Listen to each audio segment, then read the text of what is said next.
Bonjour à tous. Aujourd'hui dans Légendes illustrées, je vous propose d'en apprendre davantage sur les géants du folklore nordique et leurs utilisations dans la pop culture. Les créatures imaginaires de grande taille existent dans la plupart des récits mythologiques du monde. Dans le folklore nordique, la figure du géant, appelée Jötun ou Yette, se retrouve dans beaucoup de récits et de croyances populaires. Au point que, selon la légende, le monde lui-même aurait été créé à partir du corps du géant Ymir, tué par le dieu Odin. Ces êtres mythologiques sont énormes et sans âge. Leur nom provient d'un mot germanique qui signifie glouton, d'où leur réputation d'être des mangeurs insatiables, parfois aux dépens des humains d'ailleurs.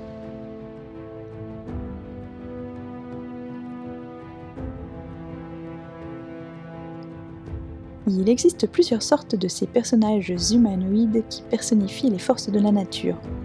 On trouve ainsi les Frostjättarna, des géants de glace qui emprisonnaient les humains dans un hiver éternel.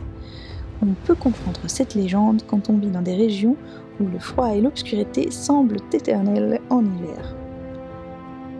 Il y a aussi les Eldjättar, les géants du feu, du monde de Muspelheim, le royaume du géant Surt, d'où provenaient le soleil, la lune et les étoiles.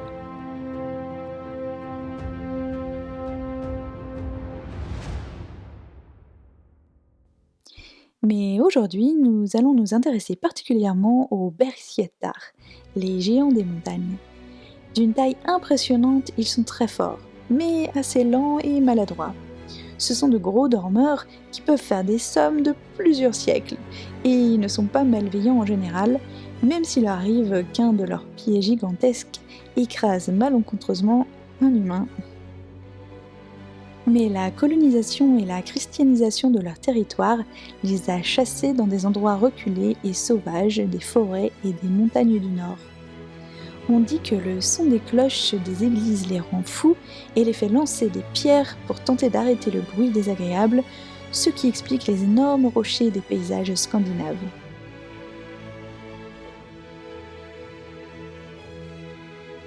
Cette histoire de pierre n'est pas sans rappeler une des scènes du film de la Reine des Neiges 2. Le dessin animé représente ainsi des géants de pierre qu'il est dangereux de réveiller. Ces personnages sont directement inspirés de la mythologie nordique. Mais que font-ils dans un film de Disney ? Eh bien, cela est lié à l'influence de la culture Sam, la population autochtone du nord de la Scandinavie, sur la production de Disney. La Reine des Neiges 1 avait été accusée d'appropriation culturelle, par exemple en représentant le personnage de Kristoff, blond aux yeux bleus, portant des vêtements traditionnels Sam. Sam qui sont généralement plutôt bruns aux yeux foncés. Les équipes de Disney ont donc étroitement collaboré avec des représentants de la population Sam afin que le deuxième épisode des aventures des deux sœurs soit plus respectueux du folklore nordique. D'où la ressemblance du peuple des Northuras avec le physique des Sam, l'influence du York, leur chant traditionnel dans la BO, et la présence de nos fameux géants de pierre. À part leur apparition remarquée dans le dessin animé, les créatures gigantesques nordiques se retrouvent également dans la littérature. Certains passages de Bilbo le Hobbit de Tolkien mettent en scène des géants qui s'amusent à se lancer des rochers par exemple. Le géant Ymir apparaît aussi dans des bandes dessinées comme Thor ou des mangas comme L'Attaque des Titans.